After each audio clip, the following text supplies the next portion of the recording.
You're listening to that Podcast Exchange. The show that will provide you valuable information and advice from world-class podcast experts to teach you the best practices to be successful in podcasting. The show for early-stage podcasters and service providers to give them the latest trends, news, and new opportunities in the podcast industry. Now, on to the show with your host, Miko Santos, the founder of Kangaroo Fern Media Lab. Hello, everyone. This is Miko Santos from the Kangaroo Firm Media Lab, and welcome to our live session of the Podcast Exchange. Thank you so much for your time, and hope you enjoyed this episode. And of course, our guest for today, we're talking about podcast growth, especially for the early stage podcaster, independent podcaster. And I think this episode will be for you. And our guest for today is known as that British podcast guy. Mark Asquith is one of the United Kingdom regional podcasting expert.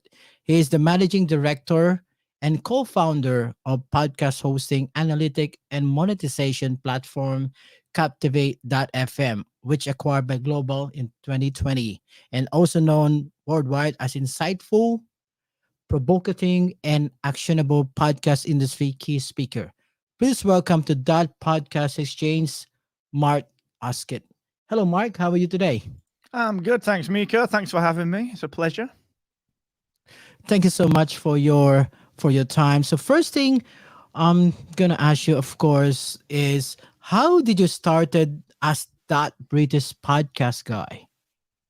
So you can see, if you're watching the video version, you can see all the geek stuff behind me. So I've got a lot of DC Comics stuff back there and a bit of Star Wars stuff and some other stuff. And that's what really got me into it. I was, running a digital agency. I was running a design and technical build agency for a long time, and doing well with it. We had a good client base and did well with it. And I sort of got into reading a lot more DC stuff and a lot more comic stuff. And what happened was I started like blogging about it. I wanted like an outlet for my own creativity. So we created this blog about DC Comics, and I'm just trying to get this camera right. And then when we sort of did that blog, a friend of mine said we should start podcasting. So we did back in, 2012, 2013. And then when I go sort of all in on things. So I got into servicing podcast people, with a website platform called Podcast Websites. And the reason I got that moniker, that British podcast guy moniker, was because I was like back in 2014, 2015, like I was out at conferences. I was at like the earliest podcast movements. I was speaking there. The first Podfest, loads of these conferences that no one else was going to from the UK, because no one in the UK knew about podcasting in its current guise. So I just, people would, frankly, they'd forget my name, and I'd forget theirs because there's a lot of people, and they'd say, "Which one's Mark?" And it's that British podcast guy. So that's how I got the name, and then it stuck. And obviously now everyone's into podcasting. So I'm grateful for that. I'm grateful to have got in early with that. That's an amazing story, Mark. So the first question I have is, I'm very intriguing on your episode on podcast accelerators. This is how to get more listener engagement. I think this is one of the issue of the early stage podcaster or early independent podcaster. They don't know how to get more listener engagement. Can you elaborate that to us? How to get more listener engagement? Yeah, I mean, it's such a broad question. I mean, I did a 35-minute episode on it the other day, so we probably can't do every element of it. But I think that the thing to understand is that it's engagement is for us. We want engagement so that we can say that we've got engagement, so that we can prove to people that we've got an audience. And so engagement is very much for us. It's not for the listener. So what tends to happen is that we try and spread ourselves a little bit too thin. We say we want engagement in every place possible. You know, we want engagement on Twitter and Instagram and wherever else. And so we try and do too much. We take too much on, and we'll sort of take that engagement anywhere. Which is probably not the best thing to do, because engagement is all about interaction. It's a two-way street, you know. So if we're trying to ask for engagement everywhere, we're probably going to let people down because we can't live up to our side of the bargain. So I always talk about, like, very consciously designing things for your podcast. So designing engagement, like, what does engagement look like to you? How do you design that? How do you make sure that what you're doing actually benefits the listener? You know, for me, that's just about, you know, giving them one place to interact. Like, mine is Twitter. That's why it says at Mr. Asquith there, because that's the only place I really want to hear from people. I don't want to hear from people everywhere. Don't want to hear from you on Instagram. Don't want to hear from you on Facebook. Like, I'm sort of not interested, because I would rather give you a place where you can genuinely interact with me and that we can have a two-way conversation and build the engagement that way, than just being, you know, just telling people to just engage everywhere. So that's the main crux of it, Miko, is that it's we've got to realize that engagement, we ask for engagement for us. It's not for the listener, when it should be for the listener.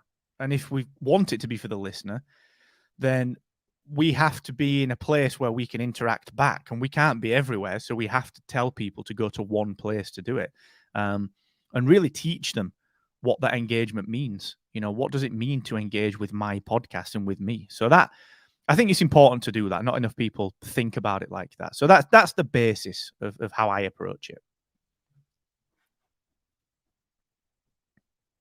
You're using Twitter as part of your engagement. And the next question I have is, why Twitter? Is there any other social media platform for our podcaster that can be used to do the engagement? Well, I think you can use anything, but you've got to persist. You've got to take your time. You've got to make sure that you understand how it fits into your day to day. You know, it's everything works if you put the time into it, but you've got to design it. You've got to put the time into it. Because if you don't, then nothing will work. You know, you end up in a position where nothing really is going to work because you've not really given it the time to work, you know? So I think it is very important to understand what you're trying to achieve with something. And you know, if you decide to use LinkedIn, then you've got to be hyper present on LinkedIn. You know, you can't just be everywhere. You've got to be mega present on LinkedIn or Instagram or whatever. So they all work. It's just about deciding where you can put your time. Because I don't think you can be everywhere these days. I think there's too many places. I think you've got to dedicate some time to one thing, you know?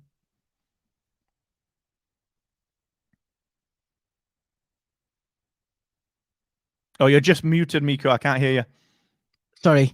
So that's great. So since, say, for example, you already have listener, you have a listener engagement, okay, because of you doing some social media platform promotion, how do I get, say, my listener share my podcast?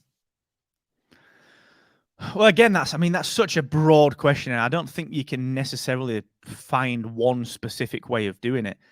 You know, the thing, it's a full range of requirements for that one. The first technical requirement is you've got to make it easy so that they know what to share.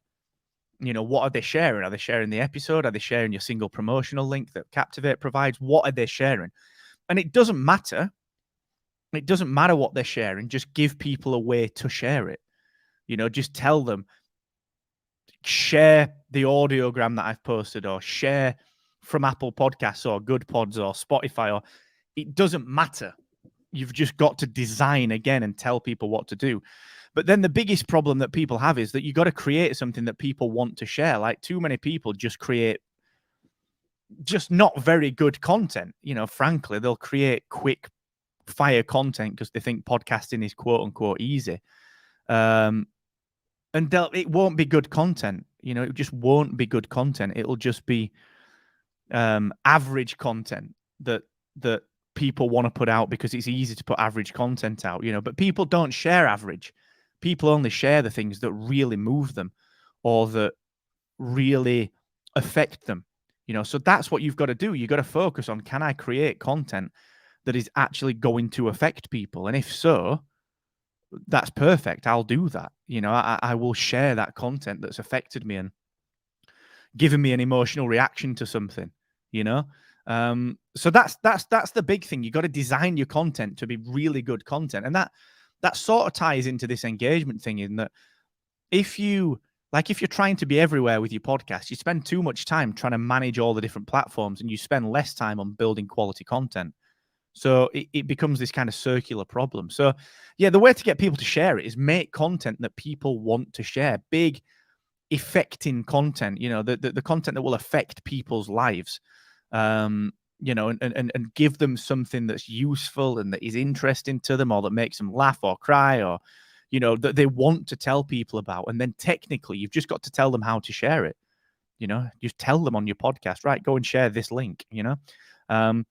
So that's the important piece of this. I think that's what you've got to really focus on. So you're saying you have to have a good quality content. So on doing that, do we really need to, before plan the content, do you really need to have niche down your audience, or you should know your customer avatar? Yeah, I think the more specific your content is, the better it will do. I think always niching your content down is always useful. Having a hyper-focused set of people is much better than just targeting broad content. The avatar is a funny one, because there is never one avatar that fits anything. We run Captivate, and there's never one avatar. There's always 5 or 10, because not everyone is the same. It's great to start with one avatar and this ideal listener approach, but I think you have to be more mindful about the specialism that you're talking about, the real deep specifics of what do I do? What do I talk about? What is my very specific specialism? And if you can nail that down, you'll target the different types of people that will listen to your podcast. You might be targeting you might have, like, I've got a Star Wars podcast, right? I love Star Wars. So I might have a Star Wars podcast that delivers the news. It rounds up all the Star Wars news for the week. And don't have one avatar. The avatar might be a middle-aged guy who's busy with his family, but still loves Star Wars, but can't keep up to date with it. So he listens to it. Or it might be a millennial or a Gen Z who loves Star Wars, but likes to listen to stuff while they're gaming. And that's how they get the news. Or it might be, a busy, accountant in his early 60s who was like 20 when the original trilogy came out, and he's actually doing this while he's running. And it's not because he's short on time, it's because that lets him focus on something. And they're all financially different, they're all life stage different. They all, if you think about how you build an avatar, they've all got different circumstances, but the niche is people who want Star Wars news on their terms. So I'm a fan of the avatar concept, but I think it's overdone, and I think it's an oversimplified version of actually how to base your marketing. So instead, focus on a niche, but write up what the niche is. What do I deliver for people? So that, I think that is more important than a quality avatar. I mean, don't get me wrong, you should do probably a base avatar for yourself so that you understand what's going on. But I don't think it's really going to super help. I don't know anyone that's really deeply helped. All right, so great insight for that one. So what is your thoughts on using the podcasts to build your own audience?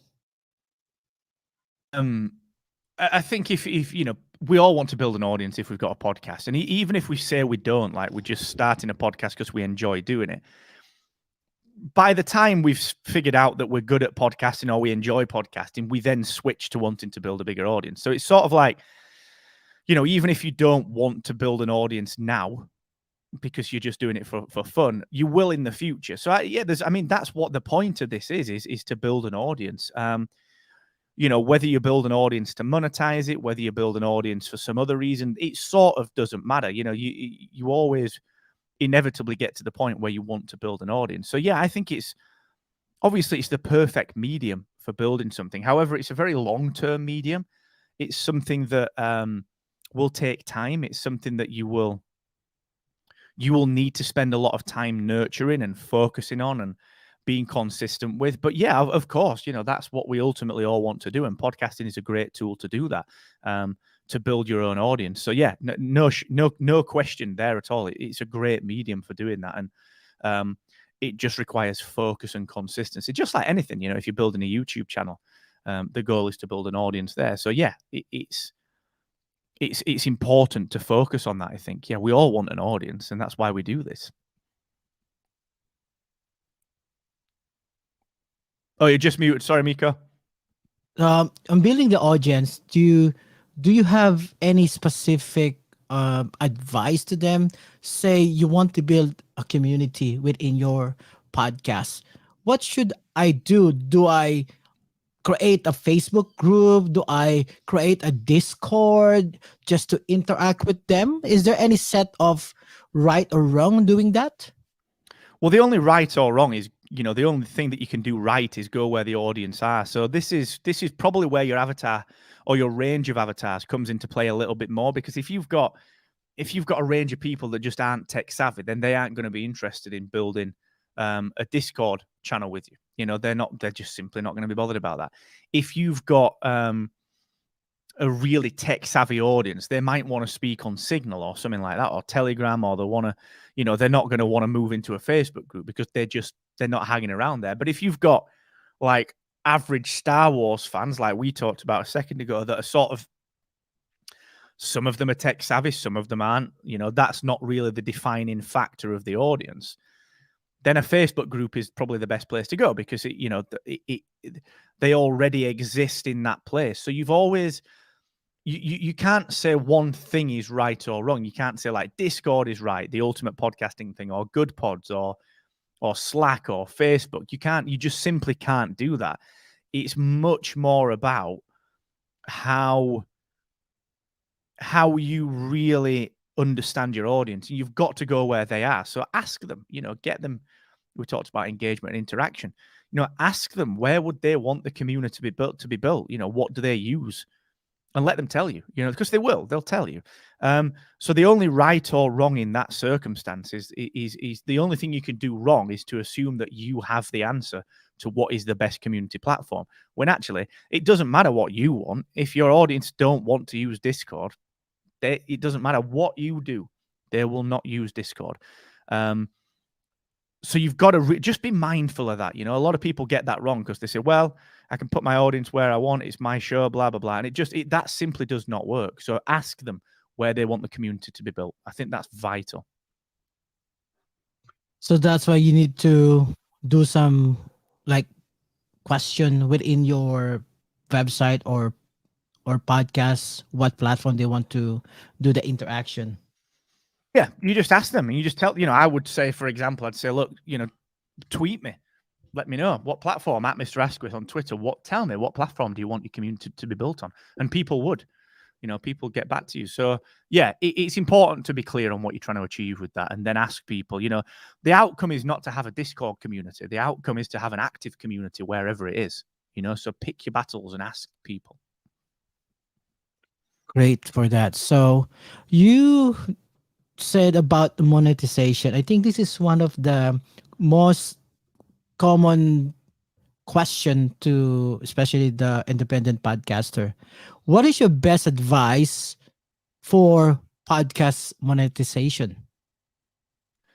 Again, that's really, really broad. I think you've got to have an audience first. You've got to have some people listening. You don't need a big audience, but you've got to have some people listening. You can monetize 50 downloads an episode, but you've got to have a consistent 50 downloads per episode. You can't, you have to understand what you're doing with monetization. You can't just jump straight into it. A lot of people sort of listen to these gurus online that tell you, monetize your audience straight away, and you can't do it. You got to have a consistent set of people that will get in touch with you, that will interact with you, that will engage with you, that will do all sorts of other things with you. And then only then can you actually start to monetize it. So I think that's the first thing to figure out, is that you aren't just going to be able to monetize straight away. What you've got to do is build that audience up and then figure out whether are they willing to interact with you and engage with you. Because if they are, then you can do something. Then you can do something and you can start to monetize. But we're focused on Captivate. I think you've got to, with Captivate, our goal is to give diversity in monetization. How can we diversify your monetization options for you? The last thing that you want to do is to just have one type of monetization. You want 4 or 5. You need listener support. You need donations. You need Patreon style membership. You need maybe private feed membership. You need sponsors. You need selling your own products and merchandise. So you have to do all of this stuff. And you've got to do it all in one place. You've got to do it all in one place. And so that you can run, if you're going to monetize your podcast, then it needs to be run like a product, which it is. So you got to understand that. You got to have an audience, not a big one, but just a genuine one. And then you have to have something that you can sell. And then you've got to diversify the range of things that you sell. So we're saying we just go back to start for us niche first. And then when you build your audience, then build your product. Yeah. So you exactly. say, okay. So you're saying that if you're doing a podcast, treat it as a business as well. Do you agree with that? If you expect it to perform like a business, then you've got to treat it like a business. That's content that I put out a lot is, if you expect something to perform like a business, then you've got to treat it like one. Your podcast isn't going to generate piles of revenue if you don't treat it like something that needs work. It's like anything. You can't go to the gym and make progress unless you put the time in. You can't get better at guitar unless you practice. It's the same with your podcast. You can't expect it to perform like a business if you aren't treating it like a business. So I think that is a really important distinction to make. Be really clear that if you expect performance from your podcast, then you better treat it like something that you can measure. That you can truly say, I've put the time into this. Here's why it's performing. So, yeah, you've got to be really clear on that. Nothing will perform if you don't put the time into making it perform, if that makes any sense. All right. Yeah, I agree with that one. So one of the question that one of the community is asking me to you is that why you need an email list for your podcast. Is still all right in 2022 to get an email list as part of your podcast? Email is still the best performing medium. Without any shadow of a doubt, across all marketing, emails converts better than anything. Always, inevitable. I come from the world of marketing. I come from the world of podcasting, but I also build software as a service. Email marketing is the best performing tool, without a shadow. So yeah, of course, yeah. And I use a couple of tools for that. I use Aweber, which I recommend for more in-depth content and more automation and so on and so forth. But for very simple email list growth and powerful content, I use this for my own podcast. And it's because I use Twitter. I use Get Review. So getreview.co, which is integrated to my Twitter profile. So if you go to Twitter there and then go to my profile, you'll see there's a button that says start reading. You press that button and you'll get my newsletter. You'll get my email content that obviously, Miko, you receive that email. And it's really good content. It's really in-depth, high-quality content. So yeah, oh God, yeah, it works so well. It really does.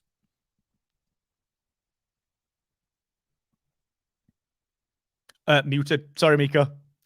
Yeah, sorry. You like me. Are you using what are you using? Are you using like a Rodecaster or something? Yeah, Rodecaster. Dude, I do that. Yes. Press the button and then forget to unpress it. Yeah, so I totally agree with that for you. So the next question I have is that we're still on growth and monetization as well. How do you use your guests to market your podcast? This is because most default podcasting platform is interview. So how do you use your guests to market your own podcast and eventually grow? Yeah, I mean, it depends what you want to do with your guest. Why do you have a guest show anyway? It's a guest show is usually for two or three different reasons. Number one, reason one is usually because it's easier because you can prep a few questions and the guest sort of does the talking. The bad thing with that is that doesn't position you as the expert; it positions the guest as the expert. So that's a problem with guests. The second reason that people generally do guest stuff is like to build their audience and then to build their network. Like when I first started my podcast, I didn't have any, this was 10 years ago, maybe I didn't have any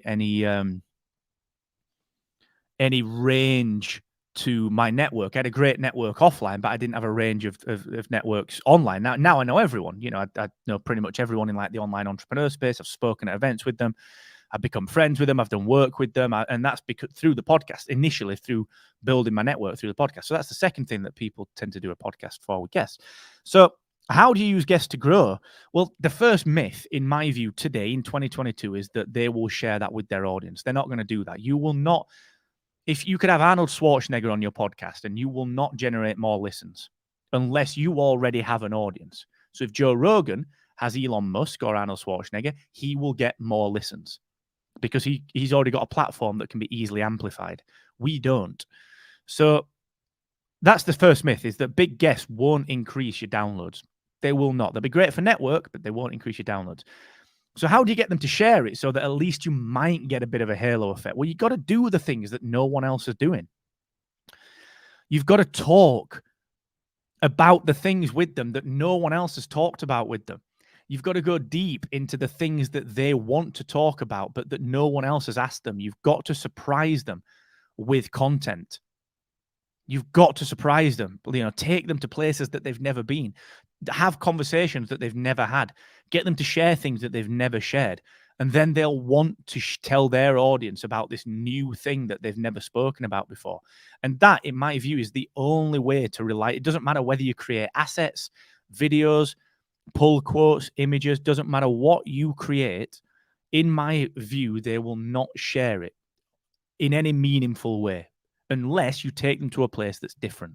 That is the only way to do it. In my view, in 2022, that's the only way.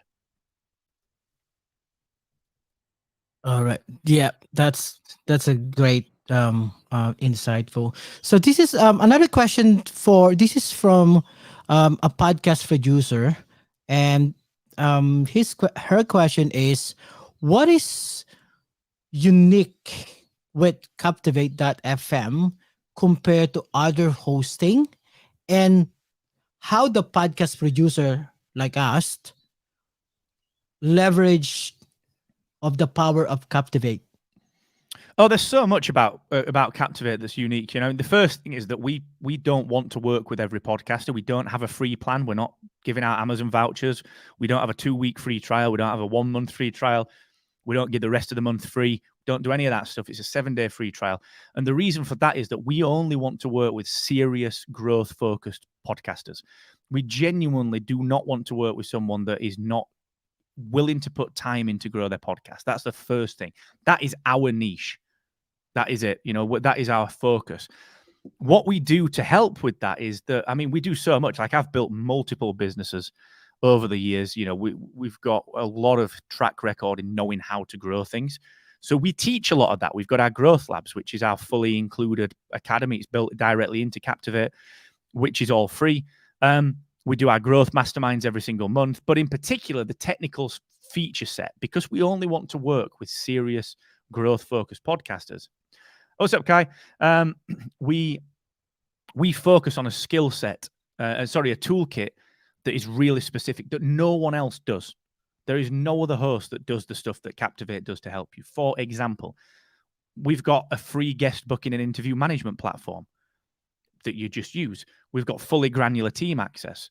We've got performance comparison reports. We've got host multiple podcasts. We've got a single promo link where you can just say, go to one link, markasquith.com/listen, Captivate measures the traffic. It measures the click-throughs to the different directories. We've got our one-click attribution links, where instead of using pretty links or Bitly, you can create your own attribution links in the back end of Captivate, which we measure. We link to your dynamic content. We will give you performance statistics on. We give you so much more. The show notes builder, automatic show notes builder, insert shortcodes for your guest, for your attribution links, for your copyright, for everything. And Captivate builds your show notes for you automatically. You don't have to do anything. So we do so much for the serious podcaster. There's loads. There is so much that no one else does. Like, everyone else is focused on simple stuff. We don't. We focus on useful stuff. Our dynamic content engine, you can paint over adverts that you've previously baked in and replace them with dynamic content. Whatever dynamic content you put into your audio using our dynamic ad insertion tool, we will create show notes for that based on what you've put in there. Like, there is no other platform that does what Captivate does. No other platform on the planet. Someone described it last week as the most complete toolkit for the serious podcaster, which I think is perfect. It is so specific to the seriously growth focused podcaster. Great. It really So is. I got I love it. that's a great. So we have a question from Kai, Mark. It's say here, how do you think the podcasting will be in the next 2 to 3 years? So I think it's I think it will. I mean, it's a funny question because I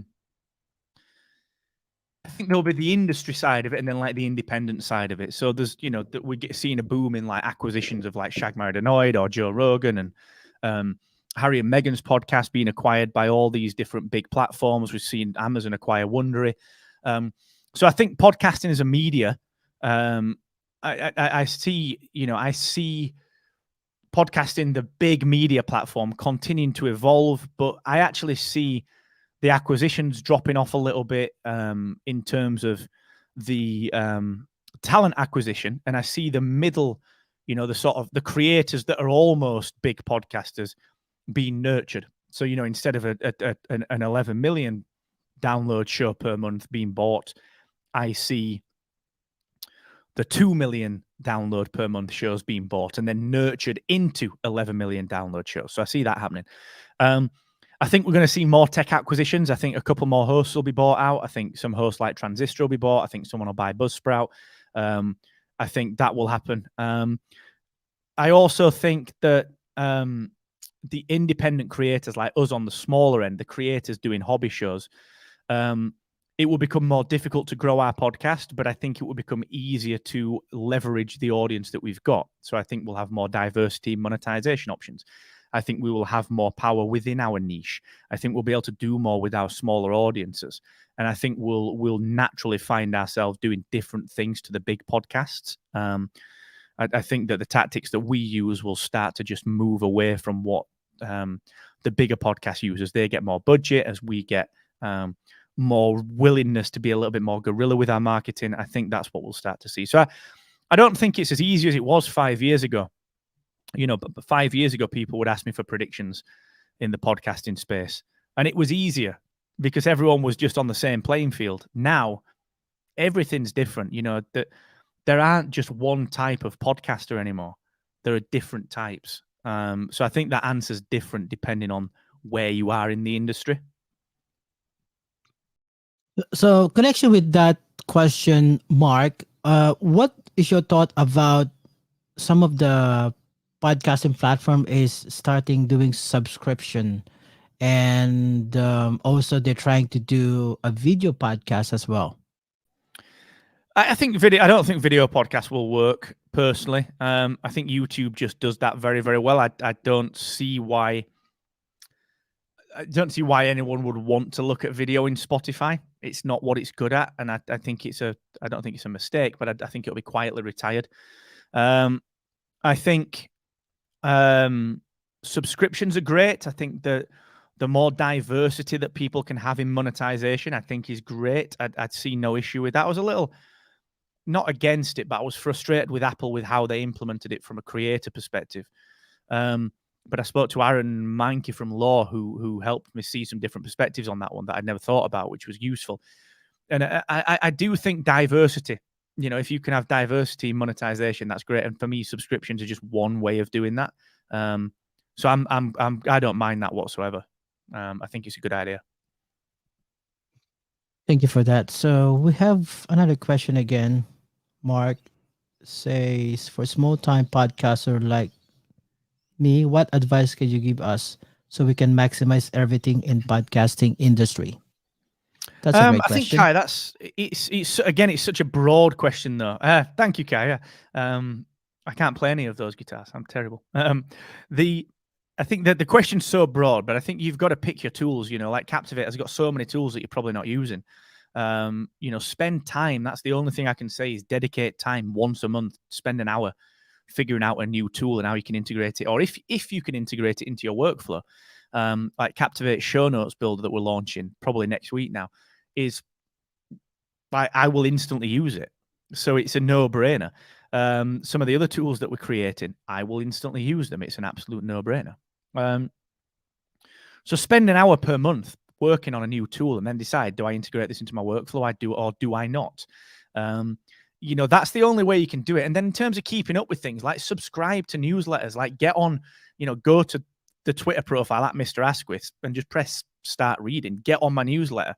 Get on Pod News's newsletter. Get on, all those newsletters that other people read. Get on them. Inside Podcasting. Get on, maybe not Hot Pod because it's a bit more industry, but like Pod News and like I said, mine on Twitter. Just get around the industry, So still try to research what's the trending in podcasting. What is your say about repurposing your podcast to YouTube?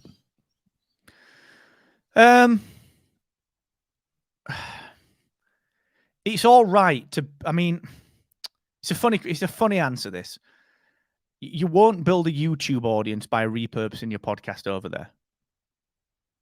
Thank you, Kai. You simply won't, because you can't spend the time building a YouTube channel while you're building a podcast unless you've got resources. Look at Joe Rogan. He had resources. Look at like Jordan Harbinger, multi-camera setup. It's properly produced. We can't do that as smaller indies. So it's not going to grow your YouTube channel. And YouTube's algorithms don't like podcasts. They're announcing something in podcasting for that very reason. However, it's better, in my view, to probably put something there just to mop up the few people that will listen. So it's sort of better to be there, but don't expect it to perform for you, I think is probably the general rule right now for me. Might be totally wrong, might be different for you, but that's what I've seen. That's been my experience. Better to be there than not, but I don't think it's going to give you any growth. Thank you for that. Because I think some other podcasts are saying because YouTube is the second largest search engine. So that's why they try to put some video podcasts on the YouTube. Yeah, no, I do get that. And yeah, I mean, that's great, but that's all, it's been true for about 20 years, you know what I mean? But no one's searching for you though, are they? No one's searching for me because like we aren't producing content that YouTube's algorithms want to surface. So unless it's a hyper-specific niche long-tail question, you won't get surfaced. The people that do YouTube videos on that content will get surfaced because the attention spans are different on YouTube. That's why jump cuts exist and why backgrounds exist. And it's different for YouTube. So it's unless YouTube does something different to set, which I'm sure they will, where you can, I bet they'll do subscriptions to podcasts very shortly. That's different, all right? Because people do listen on their desktop behind the scenes. They'll have another tab streaming YouTube. So I'm not saying don't do it. I'm saying just understand where it fits. Understand where it fits, which is just right now another content outlet. It's not the be-all and end-all for sure.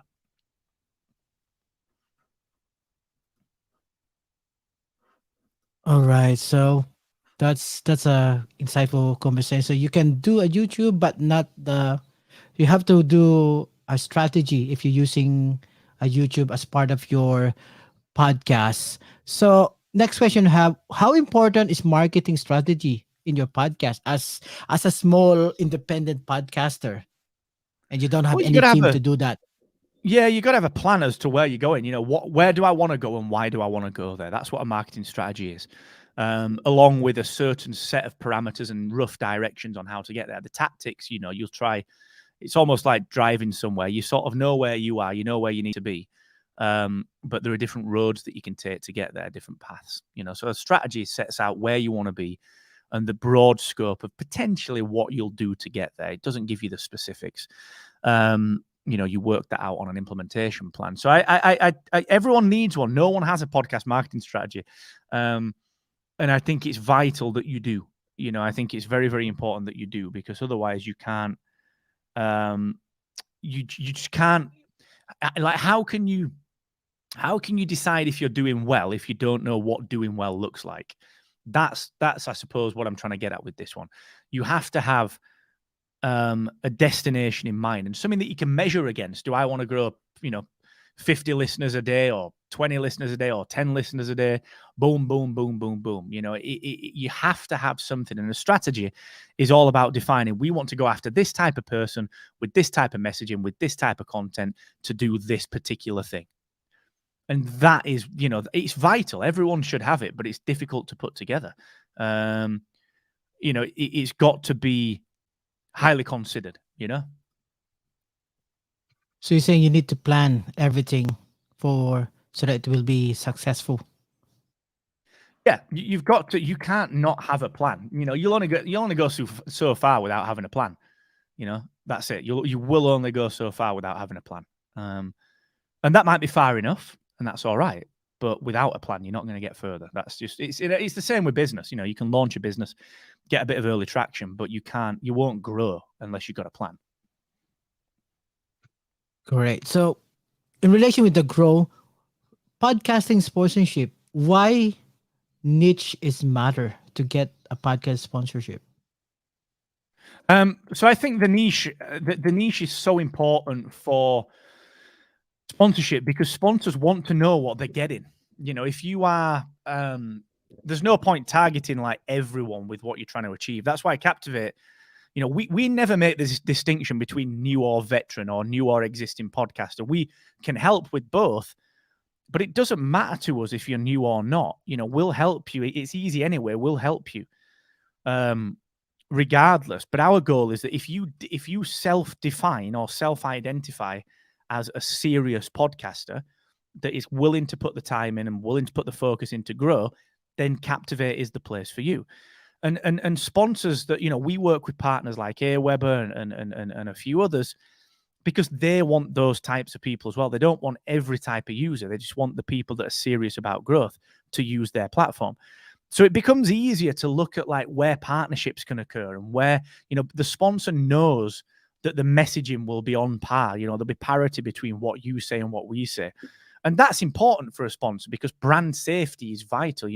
Can I be sure that if I sponsor your podcast, Miko, that Captivate's brand will be in good hands? Well, if we share a common niche, then you'd think it would be a good start, So that's why it's vital. That's why it's important. Plus, there are, a niche audience is easier to warm up because they're already ready, Thank you for that. So last question for me before we wrap up, Mark, is if you have a billboard to write one short piece of advice to all our listener and who is watching right now, what would you say to them? Measure everything and market more would be what I'd put on there, and I'd put it in big letters. That's a good question. All right. Thank you so much for that. So how can our listener and audience can connect with you if they want to have a chat with you, ask about Captivate and what's going to be happening in 2022 in Captivate.fm? Well, yeah, thank you so much, Miko. You're a great host, by the way. I love the way you do things. So thank you for having me, dude. But yeah, the easiest way is just there at Mr. Asquith on Twitter. Just hit me up. It's moved. to there. Just get me over there. Honestly, it's the only place that I really deeply interact with people. So please just let me know what I can do. I'm always around to help. And just jump on the Podcast Accelerator list there as well. You'll get all my content. There'll be a new deep dive piece of podcast marketing content going out on Monday. So yeah, right there. All right. Thank you so much. So thank you so much for your time, Mark. So if you have any other question, just hit Mark on Twitter and you can get a message back because that's what happened to me. So I've been honored that you're in the show that Podcast Exchange, and thank you so much. No, thank you, Miko, and thank you to Kai and to everyone else that's been asking great questions. I appreciate it. Thank you, and see you in 2 weeks' time. Bye.